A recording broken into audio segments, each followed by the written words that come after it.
calm down. Here we go. 1-877-Newsmax. 1-877-Newsmax. It's time for you to go ahead and call. We got time.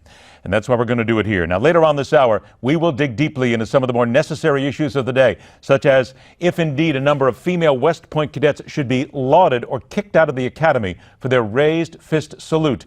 There's the despicable and continuing cover-up at Penn State University.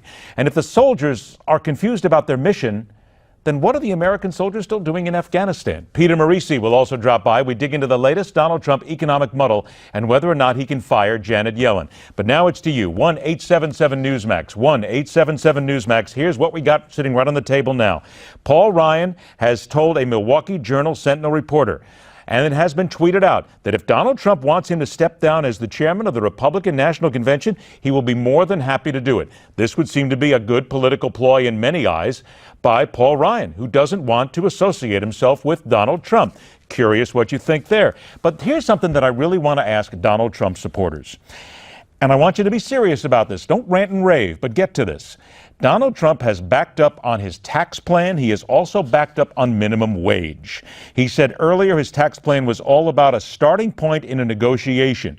Taxes for the wealthy should increase. Now it's a turn of events. It's a flip-flop, people are saying, on policy. Now, Donald Trump says, I can change my mind. But what he is talking about right here is completely counter to what he said he was going to do in the first place. Minimum wage. He thought a low minimum wage was a bad thing for the country. He said this in August of 2015. Now he says he wants to see an increase, and he'd rather leave it to the states. Frankly, this looks to some people like it's a cop-out. You're a supporter of Donald Trump. What do you think about a man that you want as president who is changing his mind? People say flip-flop. Change the mind, whatever you want. And lastly here, I mentioned this last segment. The Benghazi Committee has turned 2 years old today. It is $20 million of our money, taxpayer money, that has gone to finding absolutely nothing, that has found anything necessarily guilty criminal done by Hillary Clinton. Let's be honest. If somebody's done something wrong, put them in jail, put them in shackles, finish this, get it done. But 2 years spent on this, how angry are you? If you're left or right, it makes no difference that this thing is still going on and nothing definitive has been found.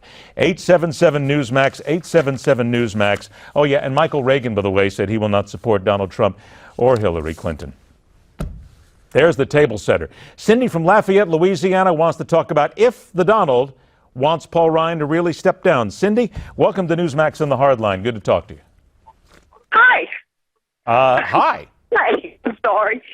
Yes, I'm sorry. I wasn't waiting for you. Pay attention, Cindy. Pay attention. We move quickly on this show. Yes, I hear that. Okay, listen. Yeah, we're Mr. Bryan. I think he caught himself in a situation between the people.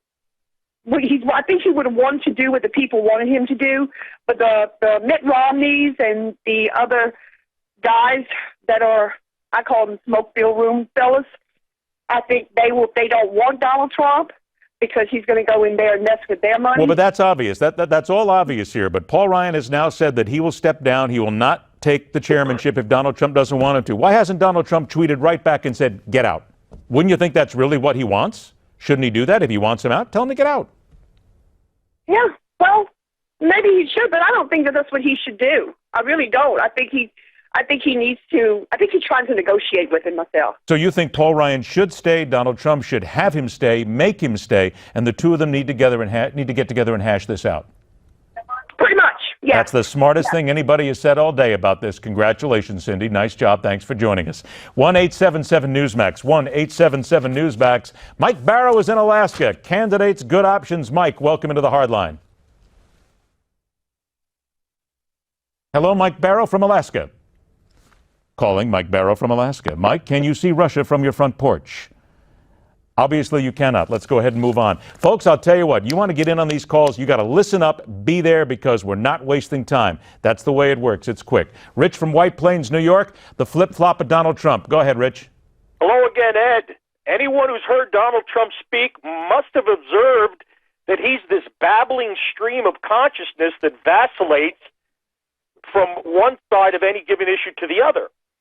Today, I understand when speaking about the U.S. debt to China, Mr. Trump said, quote, I love debt No one knows more about debt than me. Mr. Trump also said that we can't put ourselves into debt because he said the American government can just go ahead and print more money, which has a lot of economists. We're going to talk to Peter Marisi later on about that. I can only imagine what he's going to think about that.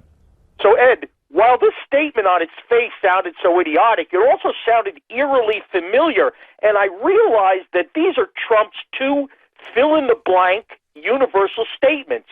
I love blank. No one knows more about blank than me. But wait a minute here. Let's look at the other side on this, Rich.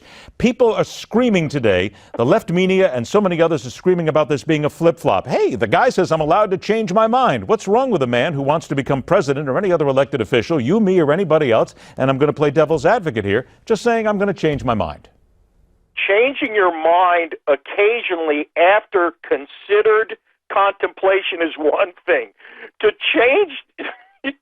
change your mind on any given week, day, hour, minute that Trump does is just, I don't know, it's beyond explanation to me. All right, I appreciate it. Thanks a lot for the call. And that's what I want to hear. We want Donald Trump supporters to call here and tell us why you are not concerned about this at all. Why the fact that the man has changed his mind over and over again, has now gone against the Republican committee, the Republican platform, if you will, and says that this he wants to do, and why it doesn't bother you.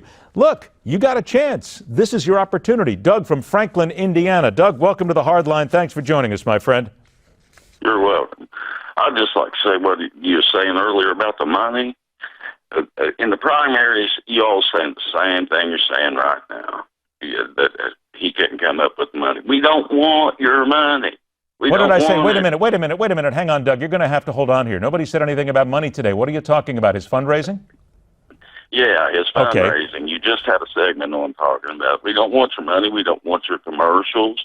We want what the people want. No. I'm talking about what Donald Trump has said. Donald Trump once said that he was self-funding his campaign, which was not entirely true because he was loaning the money to his campaign, not giving the money to his campaign. And now if you're going to go here, wait a minute, if you're going to go here, then let's go there. Because Trump said that he will now take donations, but he once said he would never take donations from anybody because he didn't want to be run by special interests. Does that bother you, or are you okay with that? You just had a person on there that said that he couldn't come up with the money to run the general election. Okay, if you're talking about a commercial break, we don't run the commercial breaks here. It's the subject here. Thanks a lot for calling us. All right, we appreciate it.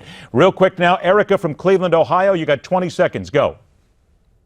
I'm a millennial Democrat, and I'm voting for Trump. I guess there's not a lot of us out there, female. But anyways, I wanted to call and say I've never been called a conspiracy theorist, but there's been a lot of coincidences in this campaign. Donald Trump mentioned Jeb Bush in 9/11, and then shortly after, Jeb Bush dropped out.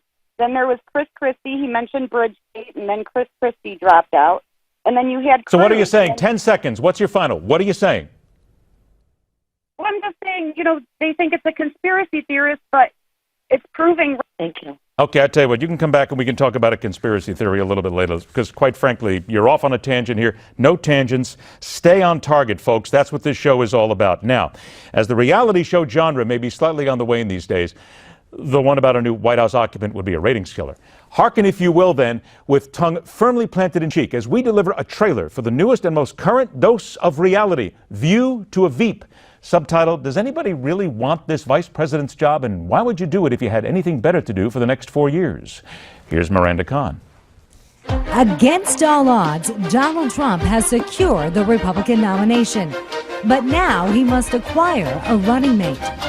Governors Rick Scott, Susana Martinez, Nikki Haley, John Kasich, and Senator Rob Portman compete on who will be VP. They know it's not going to be great. It might be good. It might be okay. It's not going to be great. He's given up the presidency, but is there a chance Kasich will be VP? Zero chance. Could a Trump-Martinez ticket help secure the win? If I run as a Republican, I'm sure to lose. Surely Rick Scott wouldn't turn down an opportunity like this. I have a great job.